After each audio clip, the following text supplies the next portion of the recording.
Hello students, कैसे हैं आप।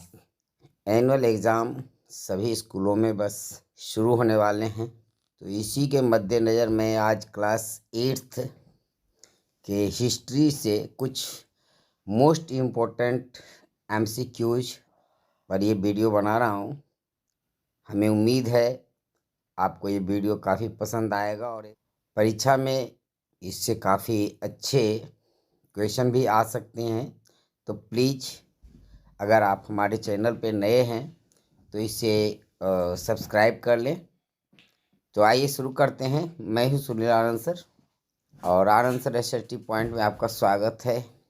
तो फर्स्ट क्वेश्चन है, his relentless efforts led to the passing of the Hindu widows remarriage act in 1856। 1856 ईस्वी में Hindu widow remarriage act pass हुआ। ये किनके प्रयास से संभव हुआ? आंसर है first Raja Ram Mohan Roy, B Dayanand Saraswati, C Ishwar Chandra Vidyasagar. तो इसके सही ऑप्शन है सी ईश्वर चंद्र विद्यासागर। ईश्वर चंद्र विद्यासागर के एफर्ट से ही भारत में विधवा पुनर्विवाह अधिनियम 1856 ईस्वी में पारित हुआ था। नेक्स्ट क्वेश्चन है, Lokhitwadi was the title given to. Lokhitwadi का टाइटल इनमें से किन्हें दिया गया था? आंसर है गोविंद रानाडे, ज्योतिराव गोविंदराव फूले और गोपाल हरि देशमुख। तो इसके सही ऑप्शन है गोपाल हरि देशमुख। जी हाँ, गोपाल हरि देशमुख को ही लोक हितवारी का टाइटल दिया गया था। क्वेश्चन नंबर 3 है, Who among the following was the main person behind the passing of the Age Consent Act 1891? 1891 ईस्वी में विवाह के एज निर्धारित करने वाला कानून किसके प्रयास से पारित हुआ था? यानी भारत के कौन से व्यक्ति थे जिनके प्रयास से एज कॉन्सेंट एक्ट पारित हुआ था 1891 में? ऑप्शन ए है पहला जस्टिस रानाडे, ए बी में है बेहराम जी मालावरी और सी है लुइस विवियन डेरोजियो। तो इसके सही ऑप्शन है सी बी, यानी बेहराम जी मालावरी के प्रयास से भारत में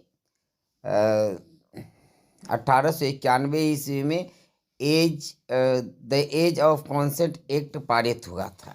क्वेश्चन नंबर 4 है, born into a Mahar family I am the architect of the Indian constitution. ये तो बहुत आसान सा क्वेश्चन है। म्हार फैमिली में बी आर अम्बेडकर का जन्म हुआ था, जिन्हें भारत के संविधान का आर्किटेक्ट कहा जाता है। तो इसके first option B R Ambedkar ही सही है। नेक्स्ट क्वेश्चन है आपके लिए, who deciphered the Brahmi script. Brahmi script को सबसे पहले कौन पढ़ा था? यानी उसके लिपि को सबसे पहले किसने डिकोड किया था? तो इसका आंसर फर्स्ट है Max Muller, A B James Prinsep और सी विलियम जॉन्स। तो जी हाँ, इसके बी ऑप्शन सही हैं। जेम्स प्रिंसेप ही वह व्यक्ति हैं जिन्होंने सबसे पहले ब्राह्मी लिपि को पढ़ा था। आपको पता है कि सम्राट अशोक के समय में जो लिपि प्रचलित थी वह ब्राह्मी लिपि थी और उसी लिपि में सारे शिलालेख लिखे गए हैं। क्वेश्चन नंबर 6 है, which one of the following book contains our national song. हमारा जो राष्ट्रीय गीत है वह इनमें से किस किताब से ली गई है? ऑप्शन ए है गोदान, बी गणदेवता, सी आनंद मठ। तो इसके सही ऑप्शन है आनंद मठ। हमारा जो राष्ट्रगीत है वंदे मातरम वह इसी आनंद मठ किताब से लिया गया है। आपको बता दें कि आनंद मठ किताब की रचना बंकिम चंद्र चटर्जी ने की थी और उस किताब में सन्यासियों के विद्रोह का वर्णन किया गया है। उसी नेक्स्ट क्वेश्चन है, where was the famous royal Bengal academy of sculpting established? Royal Bengal academy of sculpting कहाँ स्थापित की गई थी? तो आंसर है ऑप्शन में आपके Kolkata A, B London, C Bombay. तो इसका सही जवाब है लंदन यानी B. Royal Bengal academy of sculpting की स्थापना मुंबई लंदन में की गई थी। Question number 8, which one out of the following instrument is a European instrument? Answer है A sitar, B tabla, C violin. तो इसके सही ऑप्शन है सी वायलिन। वायलिन एक यूरोपियन इंस्ट्रूमेंट है, म्यूजिकल इंस्ट्रूमेंट है। नेक्स्ट क्वेश्चन है question number 9, it means feeling of oneness of belongings to one nation. इसका मतलब है राष्ट्र के प्रति संबंधित होना, एक राष्ट्र के प्रति। इसके सही ऑप्शन है बी नेशनलिज्म। क्वेश्चन नंबर 10 है, the dash sought to trial of European and British people of Indian जजेज। इसके ऑप्शन हैं A arms act, B Albert bill, C vernacular act. तो किस कानून के तहत यह अधिकार भारतीय जजों को अधिकार दिया था कि वह यूरोपियन के केस को भी यूरोपियन के अपराध पर भी अपना फैसला ले सकते हैं, सुन सकते हैं? तो ये अल्बर्ट बिल था। अल्बर्ट बिल में ये अधिकार दिया गया था भारतीय जजों को भी कि वह यूरोपियन के मामले भी देख सकते हैं।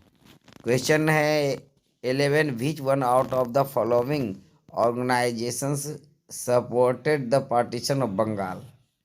इनमें से कौन सी संस्था बंगाल के विभाजन का समर्थन की थी? ऑप्शन ए है the Indian national Congress, B Gadar party, C Muslim League. इसके सही जवाब है मुस्लिम लीग। नेक्स्ट क्वेश्चन है, the dash allowed the British government to seize the assets of newspapers? Option है arms act, B vernacular press act, C Albert bill. तो इसके सही option है वर्नाकुलर प्रेस एक्ट के तहत ब्रिटिश गवर्नमेंट को news paper की संपत्ति को अधिग्रहित करने का अधिकार मिल गया था, इस आधार पर कि अगर कोई भी सरकार के खिलाफ न्यूज़ अगर छापता है तो वहाँ पर उसके अधिकार उसकी संपत्ति को सरकार ले सकती है। नेक्स्ट क्वेश्चन है, Lord Curzon played a major role in the. Lord Curzon ने इनमें से किसके लिए एक महत्वपूर्ण भूमिका निभाई थी? ऑप्शन है formation of Indian national Congress, B है लखनऊ पैक्ट, सी है पार्टीशन ऑफ बंगाल। इसके सही जवाब है C partition of Bengal. Lord Curzon ने 1905 ईस्वी में बंगाल का विभाजन किया था। तो ये इसके सही ऑप्शन है पार्टीशन ऑफ बंगाल। 14 है, people gathered at Jallianwala Bagh to protest against. Jallianwala Bagh में लोग किसके विरोध में एकत्र हुए थे? ऑप्शन ए है the arrest of General Dyer, General Dyer के अरेस्ट करने के लिए, बी है the arrest against Gandhi ji, Gandhi ji के अरेस्ट करने के खिलाफ, सी है the arrest of doctor Kitchlew and doctor Satyapal under the Rowlatt act.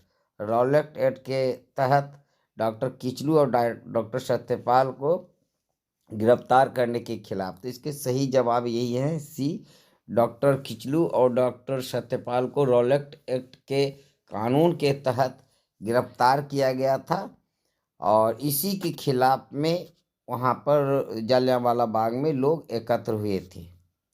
Next question है question number 15, Gandhi ji gave his slogan during the quit India movement. Mahatma Gandhi ने भारत छोड़ो आंदोलन के दौरान इनमें से कौन सा नारा दिया था? आंसर है ए जय हिंद, बी करो या मरो और सी दिल्ली चलो। तो गांधी जी ने करो या मरो का नारा देश को दिया था कि या तो भारत को आज़ाद करवाओ या मर जाओ। क्विट इंडिया मूवमेंट के तहत 1942 ईस्वी में, अगस्त 1942 ईस्वी में महात्मा गांधी ने ये नारा दिया था। क्वेश्चन नंबर 16 है, Rabindranath Tagore renounced his knighthood after the. Rabindranath Tagore ने अपने नाइटहुड की उपाधि को लौटा दिया था अंग्रेज सरकार को, किसके खिलाफ? A, Chaura Chauri incident, B, passing of the Rowlatt act, C, Jallianwala Bagh incident. तो इसके सही जवाब है सी, जालियांवाला बाग इंसिडेंट के बाद रविन्द्रनाथ टैगोर ने अपने नाइटहुड की उपाधि अंग्रेज सरकार को लौटा दी थी। तो इसके सही जवाब हैं सी। क्वेश्चन 17 है, this leader persuaded most of the princely states to join India. इनमें से कौन से नेता भारत के सभी प्रिंसली स्टेट्स को भारत में मिलाने के लिए जाने जाते हैं? This leader persuaded most of the princely states to join India. Bharat में जो प्रिंसली स्टेट्स थे उसको मिलाने के लिए किस लीडर को जाना जाता है? ए, सरदार वल्लभ भाई पटेल, बी, जवाहरलाल नेहरू, सी, महात्मा गांधी। तो इसके सही जवाब हैं ए, सरदार वल्लभ भाई पटेल। उनके प्रयास से ही भारत के अधिकांश सभी प्रिंसली स्टेट्स को भारत में शामिल किया गया था। क्वेश्चन नंबर 18 है, which one out of the following option were considered temples of the modern India. इनमें से किसको भारत के टेम्पल्स ऑफ इंडिया कहा गया था? मेनली पंडित जवाहरलाल नेहरू ने जो डैम्स हैं उनको टेम्पल्स ऑफ मॉडर्न इंडिया कहा था। तो इसके सही ऑप्शन सी हैं, डैम। क्वेश्चन नंबर 19 है, during the cold war India's then prime minister Jawaharlal Nehru developed the policy of. Cold और शीत युद्ध के समय भारत के प्रधानमंत्री नेहरू जी ने किस पॉलिसी का अनुसरण किया था? पहला है पावर ब्लॉक्स, बी, ए है power blocks, B non alignment और सी है आर्म्स रेस। जी हाँ, नन अलाइनमेंट की पॉलिसी को नेहरू जी ने अपनाया था शीत युद्ध के दौरान। नेक्स्ट क्वेश्चन है, the dash demanded dominion status of India. या इनमें से किसने भारत के लिए डोमिनियन स्टेट्स की मांग की थी? तो इसके सही ऑप्शन हैं बी, नेहरू रिपोर्ट। पंडित मोतीलाल नेहरू के नेतृत्व में बने हुए कमीशन ने अंग्रेजों से डोमिनियन स्टेटस की मांग की थी।